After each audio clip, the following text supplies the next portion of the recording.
खलु महाफलमद्भुतात्मन् रङ्गे कराटलमतो सुतलं च चानु किं चोरुवागयुगलं वितलाटले द्वे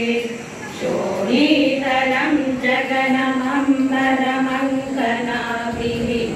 वक्षस्थचक्रनिलयस्तव चक्रपाणे ग्रीवामहस्तव मुखं च जनस्तवस्तु हारं चिरस्तव समस्तमयस्य सत्यम्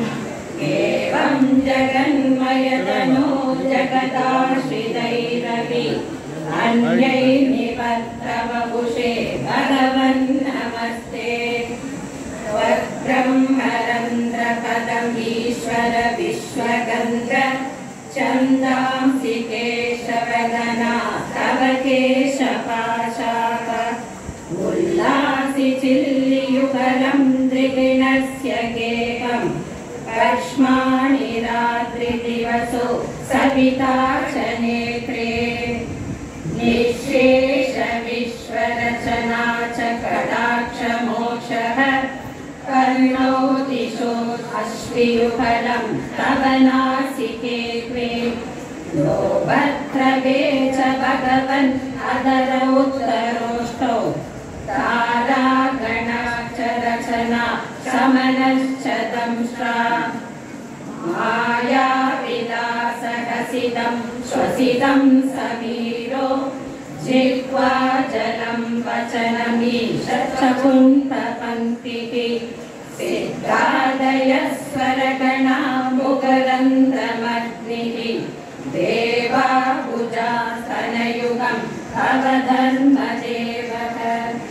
दृष्टं तु अधर्म इह देव मनःसुतांशुः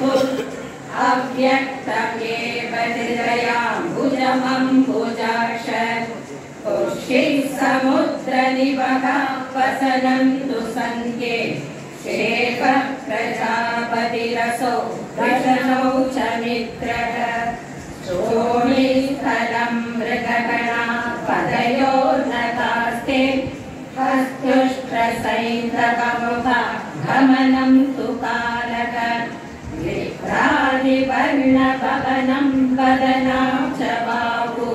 चारूरुयुग्मचरणं करुणाम्बुदेते संसारचक्रमयि चक्रधरक्रियास्ते वीर्यं महासुरगणोऽस्ति कुलानि शैलाः